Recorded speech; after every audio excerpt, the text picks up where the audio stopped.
As election day approaches, all of the political pundits, as well as the candidates themselves, are all trying to produce new material to help Trump or Biden win. And there seems to be a never-ending flood of new stuff to talk about. Some of it's legitimate, like Biden's reading the answers to reporters' questions off a teleprompter. This is a clear sign of cognitive decline. But other things are completely manufactured, like the absurd claim that Trump disparaged military veterans who gave their lives for our country. Total nonsense. Nevertheless, it is news, and it does clutter our minds with a lot of new junk. We can talk about Antifa, Black Lives Matter, coronavirus, the you ain't black situation, the awesome Republican convention, the abysmal Democrat convention, etc., etc., etc. The list goes on and on. But in that mess of new topics, we often forget about Joe Biden's most serious scandals. And we must not forget about these scandals. We forget that Joe Biden stole American tax dollars by sending them to Ukraine through Burisma and into the bank accounts of his son, Hunter Biden. Maybe we don't totally forget about that, but we don't think about it all that much anymore. We don't think about his dealings with China or his corruption around the rest of the world, and we don't think about the very credible sexual assault allegation against him. And so, because of this, I'm going to be presenting, without ads, 3 videos that I produced months ago, last December, last February, and last April. Videos about these 3 subjects: Biden's corruption in Ukraine, Biden's corruption around the rest of the world, especially China, and Joe Biden's sexual assault allegation. I'm going to be reposting these videos because they must be remembered, and they must be brought up again and again throughout this campaign. Everyone must know who exactly they're voting for in November. The video I'm going to be showing you today is one that I recorded in December of last year. It's about Biden's dealings in Ukraine. If you've seen this video, I implore you to take the time to watch it again, refresh your memory about this scandal, and share this video with your friends and relatives. Everyone must know the truth about the corruption of Joe Biden. And if you've never seen it, please watch. It's important. The full extent of Joe Biden's corruption exposed. Mr. Reagan. Since the whole Trump-Ukraine business began, even before impeachment, I was always a little puzzled. I mean, it was a perfectly ordinary phone call, and the Democrats were treating it like treason. It didn't make any sense. Well, I think I figured it out, but I'll get to that later. To understand this, we have to ask another question, a critical question, a question that the US media seems to be ignoring completely. Why did Burisma hire Hunter Biden? The entire case against Donald Trump relies on an assumption that Trump never suspected that Biden was guilty of anything. Democrats are assuming that when Trump asked the Ukrainian President Vladimir Zelensky about Burisma and the Bidens, that Trump knew with 100% certainty that Joe Biden is perfectly innocent of any kind of corruption in Ukraine. You will remember Adam Schiff's imaginary retelling of Trump's phone call where he asked the Ukrainian president to invent dirt on his political opponent. I want you to make up dirt on my political opponent, understand, lots of it. Now, this was, of course, to suggest that Trump didn't have any real suspicions about Biden, so he had to have somebody make some up. The Democrats are completely dismissing the possibility that Joe Biden might have done something wrong, or even that Trump might have thought that Joe Biden did something wrong. No, not possible. Joe Biden is an angel. But the truth is, what Joe Biden has already admitted to is incredibly suspicious. Joe Biden has admitted to withholding U.S. aid to Ukraine until the Ukrainians agree to fire the federal prosecutor, Viktor Shokin. So I got Ukraine, and I remember going over convincing our team, or others too, convincing us that we should be providing for loan guarantees. And I went over for, I guess, the 12th, 13th time to Kyiv, and I was supposed to announce that there was another $1 billion loan guarantee. And I had gotten a commitment from Poroshenko and from Yatsenyuk that they would take action against the state prosecutor, and they didn't. So they said they were walking out to press conference. I said, no, I'm not going to, or we're not going to give you the $1 billion. They said, you have no authority. You're not the president. The president said. I said, call him. I said, I'm telling you, you're not getting the $1 billion. I said, you're not getting the $1 billion. I'm going to be leaving here. And I think it was, 6 hours? I said, I'm leaving in 6 hours. If the prosecutor's not fired, you're not getting the money. Well, son of a bitch. got fired. Biden claims that he did this because the prosecutor was corrupt, but many others believe that he did this to protect his son, Hunter. Hunter, after all, was being paid very generously, $600,000 a year, maybe more, by a Ukrainian company at the time, Burisma. Burisma was paying him this money despite Hunter being totally unqualified for the board seat at an energy company. Biden had no energy, oil, or gas experience at all. And as we all know, Burisma was being investigated by the very prosecutor that Biden insisted be fired. It all sounds very suspicious.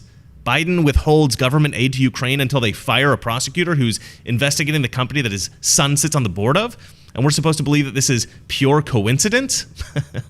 It's pretty hard to swallow, but I guess if you're a Democrat, okay, you probably want to believe this. So of course the Democrats say they believe it, but it really does look like Joe Biden was compromising U.S. relations with Ukraine in order to protect his family. He used his political power to force the Ukrainians to bend the knee, to prostrate themselves before him and obey his commands. But according to Democrats, he did nothing wrong. Joe Biden is an angel. But apparently, if Donald Trump even asks about this, it's an impeachable offense.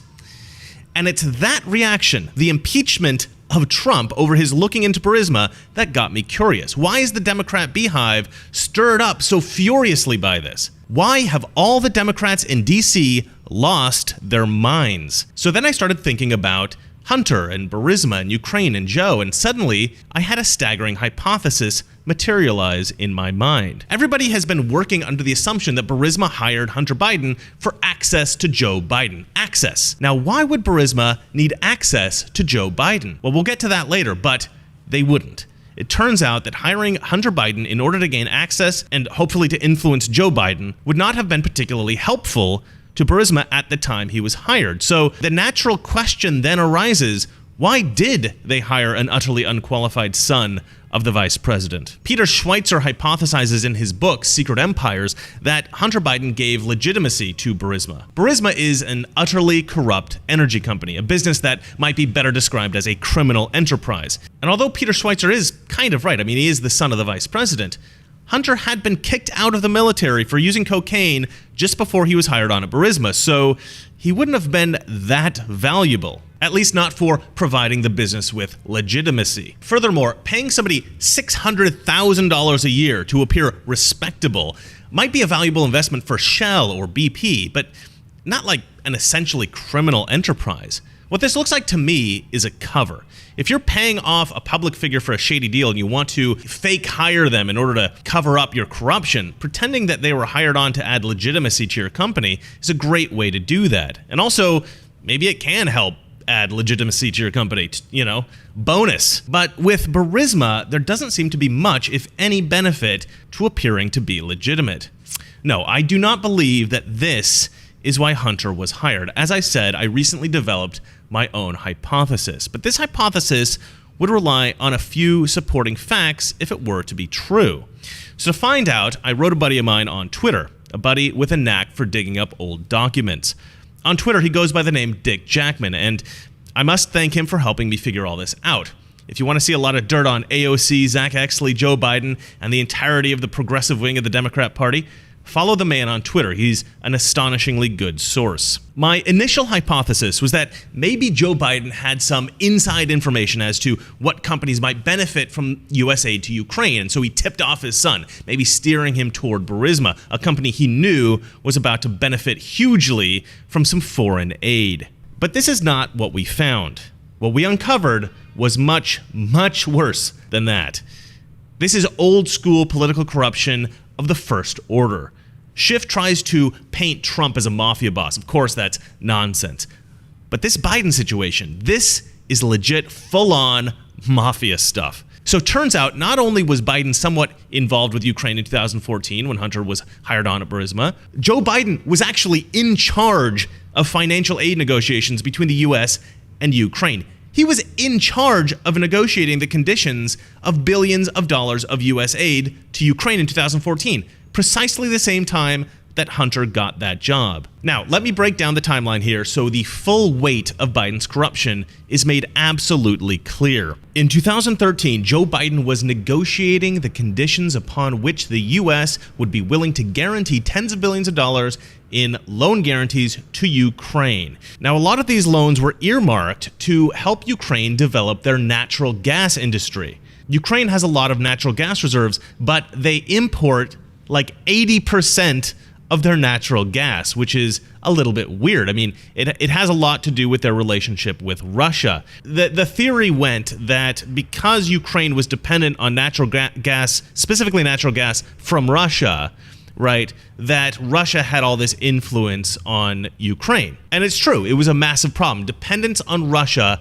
kept corrupt politicians in office in Ukraine, and bribery and extortion and other forms of leverage kept the whole Ukrainian system stuck in a vicious web of corruption. So the idea was that if Ukraine could develop its own natural gas industry, Russia would have no leverage with Ukraine. But the truth is, I think something like 50% of the energy produced in Ukraine is nuclear, and I think 40% is coal. So honestly, I think it would have been cheaper if people just switched to electric stoves. But whatever. I mean, apparently natural gas is hugely important in Ukraine. Now, the money for Ukraine would go through the IMF, the International Monetary Fund, and Joe Biden was put in charge of negotiating the deal. He would present the president of Ukraine, Viktor Yanukovych, an offer for billions of dollars in aid in the form of loan guarantees, but Ukraine would have to submit to a variety of conditions. Yanukovych was sympathetic to Russia. He was hostile to Western Europe and to the United States.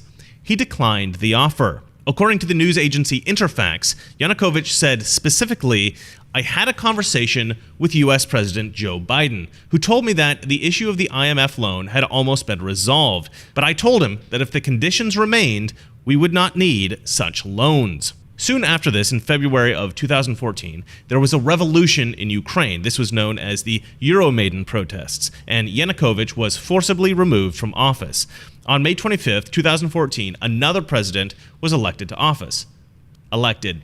Perhaps a more appropriate word would be installed. But either way, there was another man in office, Peter Poroshenko. On March 27, 2014, the IMF announced that it would issue a $14 to $18 billion rescue package for Ukraine. The deal negotiated between Joe Biden and Ukraine was done. And 1 month later, Burisma announced a new member of its board of directors, Joe Biden's son, Hunter Biden. Wow, that's not suspicious at all. Now remember, these loan guarantees were, in large part, intended to make Ukraine energy independent from Russia. Those who would benefit the most from this aid would be natural gas companies. Burisma. Joe Biden, of course, knew this. Suddenly, Burisma, a primary beneficiary of U.S. aid, is paying Hunter Biden $600,000 a year. Hunter Biden, the son of the man who negotiated that U.S. aid. Hunter Biden, a man utterly unqualified for the board seat he was offered. Now, it seems to me that one of two things happened in those negotiations that Joe Biden had with the government of Ukraine. The first possibility is that Joe Biden himself made the suggestion. There were some harsh conditions attached to the IMF aid to Ukraine. The Ukrainians wanted a better deal. Perhaps Joe Biden suggested that if one of the companies benefiting from this aid might present his son, Hunter, with a generous salary of, say, $600,000 a year, then perhaps some of those conditions might ease a little bit. I want to get my beak wet with this multi-billion-dollar relief money. Now, if this is true, then such a suggestion would have been a quid pro quo, a real quid pro quo. And we're all now very much aware of how terribly illegal a quid pro quo is. More likely, however, is that it was suggested by one of the Ukrainians. Remember, Ukrainians are accustomed to working within a corrupt system, using unethical tactics to negotiate deals. In this case, it seems likely that a common tactic might have been to tell a negotiating partner, well, listen, if you do us a favor here, we'll make sure your family is taken care of. Now, if this version of events is true, then what we're looking at is bribery. Joe Biden was bribed to modify the conditions of the IMF aid relief in order to benefit his family. It's as if a cop pulls you over and you mention that if he maybe forgets to write a ticket, a crisp $100 bill might find its way into his wallet, and the cop magically forgets to write you that ticket. That's called accepting a bribe, and that is a crime. Funny that the crimes here would be either quid pro quo or bribery, precisely what the Democrats are accusing Donald Trump of. Either way, this is embezzlement. Biden was essentially embezzling U.S. tax dollars into his son's pockets, maybe even into his own. I'd love to see if any of Hunter Biden's Burisma money found its way into Joe Biden's bank accounts. Joe Biden negotiated a deal in which U.S. tax dollars would be funneled to the IMF, then to Ukraine, then to Burisma, then to Hunter Biden, and then maybe even back to himself. If I'm right, Joe Biden found a way to embezzle U.S. tax dollars into his own pocket. And why would he think he could get away with it? Well, why does the secretary think that she can just write company checks to herself? Because working for a multi-million-dollar company, she thinks they won't miss a few thousand here or there. And that's what I suspect Joe Biden thought. It's $18 billion. Who's going to notice 600,000 here or there? Well, Kenneth Vogel, reporter for the New York Times, noticed.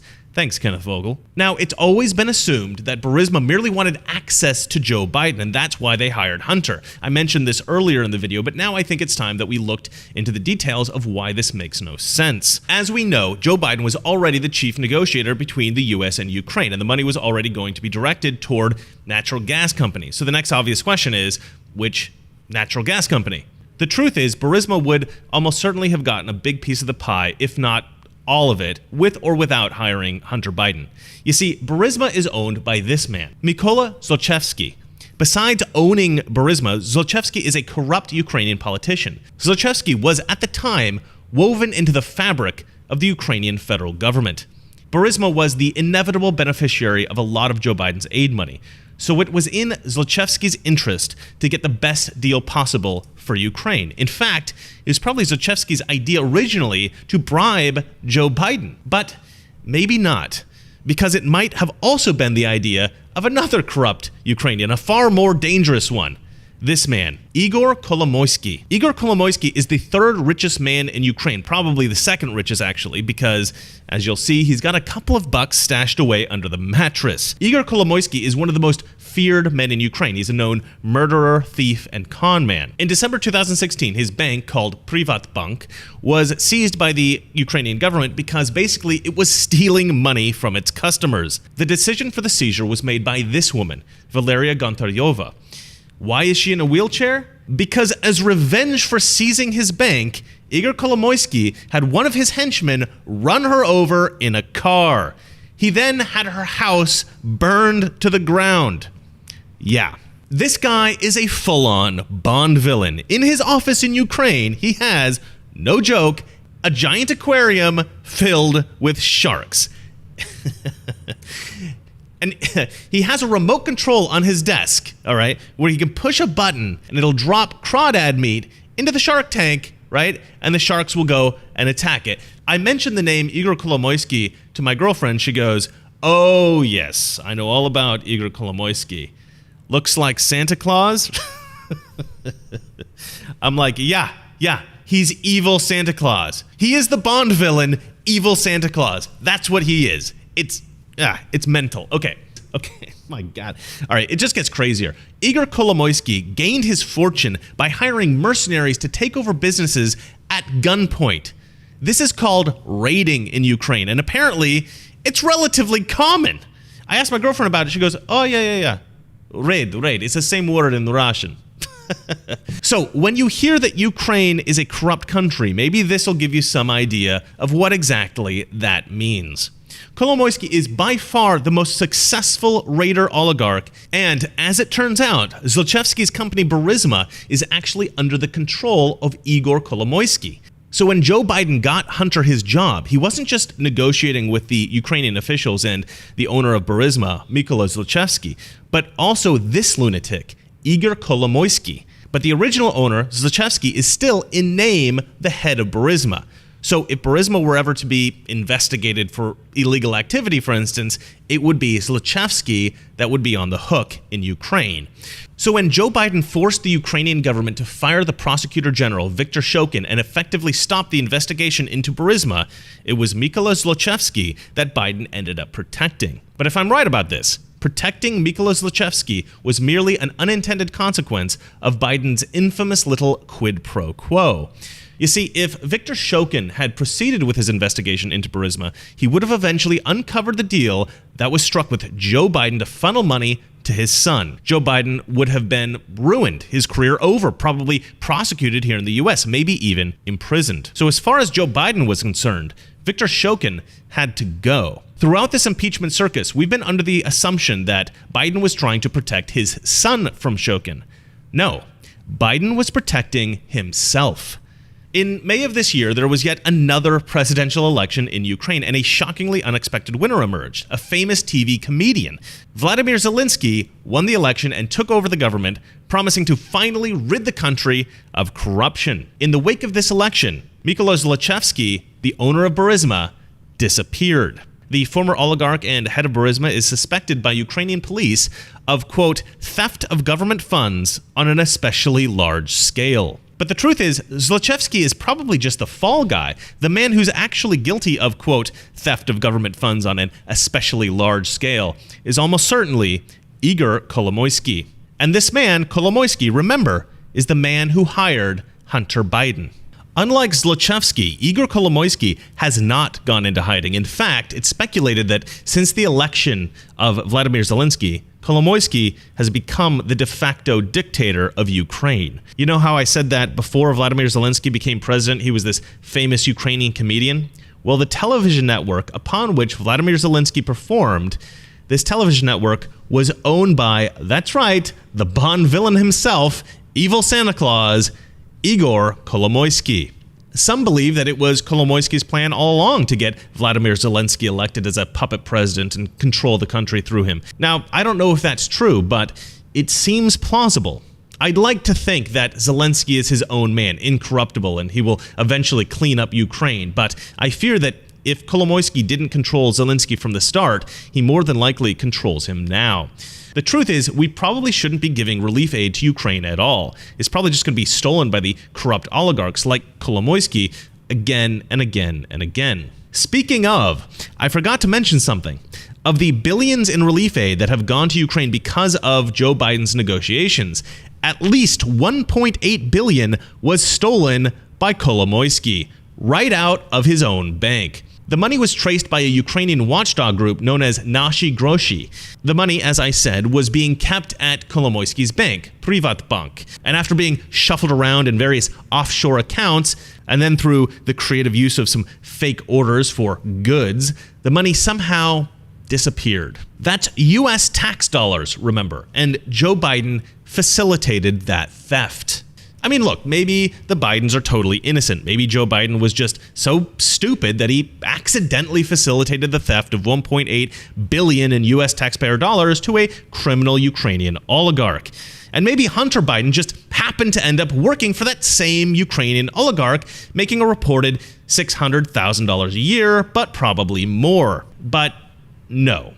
Joe Biden sometimes seems like an idiot, but this was no accident. Joe Biden leveraged US aid to Ukraine in order to funnel US tax dollars into his own pockets. And he has facilitated the theft of billions more US taxpayer dollars. I don't have a smoking gun. I can't prove this, but it seems pretty obvious. Joe Biden then had Viktor Shokin fired in order to cover up his crimes, compounding the incidents of corruption. And who knows, this could all just be the tip of the iceberg. We also know about dirty dealings in China, and we know that Biden was infamous for his wasteful spending of taxpayer money as vice president. And who knows how many more skeletons there are gathering dust in Joe Biden's closets. When Kenneth Vogel and Peter Schweitzer first uncovered these things, and Trump looked into it, this caused a problem. There was now a real risk that Biden's misdeeds were about to all be exposed. And this, ladies and gentlemen, is why the Democrat Party has turned into a pack of ravenous monsters. This impeachment isn't about Donald Trump. It's not about winning the 2020 election. It's about protecting Joe Biden. In magic, there's a principle called misdirection. While a magician sets up a trick with one hand, he misdirects your attention with the other. Impeachment is one massive exercise in misdirection. It's an all-hands-on-deck effort by Democrats to direct America's eyes away from Joe Biden's crimes. Nothing to see here, folks. Here, you know what? Look here instead. So the next natural question becomes, why do the Democrats care so much about Joe Biden? I mean, if Biden's guilty of this, why are the Democrats protecting him? They have other candidates. They're not great options, but neither is Joe. So why are the Democrats in D.C. protecting him so ravenously? It's because Joe Biden was Barack Obama's vice president, and Barack Obama is the left's golden cow. Democrats worship at the feet of Obama. They have canonized the man. His legacy is now the stuff of legend in the Democrat Party. He was the first black president. He was a leftist, and he was cool. He was a Democrat that all other Democrats can look up to as an example of what a Democrat should be. He was untarnished by personal scandal like Bill Clinton. Obama is to Democrats what Reagan is to Republicans. But if all this Biden stuff were to be exposed, it could destroy Obama's legacy. America would abandon the Democrat Party. We'd have Republican presidents for the next 50 years. The Democrats in Washington, D.C. will do anything to salvage the reputation of their party. They will risk total loss of personal integrity to salvage the integrity of the party, because Pelosi and Schiff and Nadler and Schumer, they all know that if the party dies, their power dies with it. They will not just stand idly by and watch the Democrat Party be obliterated. They will do anything to protect it. Now you might be saying, well, this sounds a bit extreme. Couldn't they just claim that Obama didn't know? And they could do that. But this is too big of a scandal. It would still leave an indelible stain on the administration.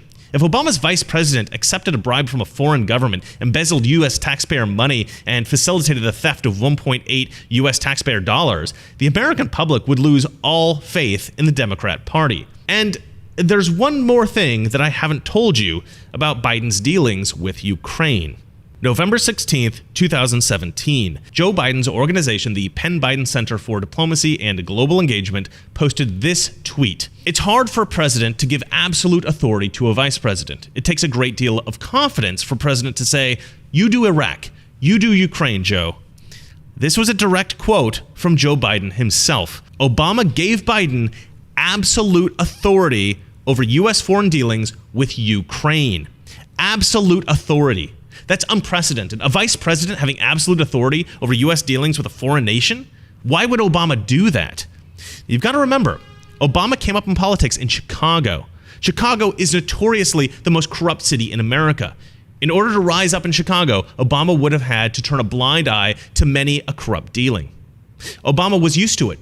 In D.C., it wouldn't have been any different.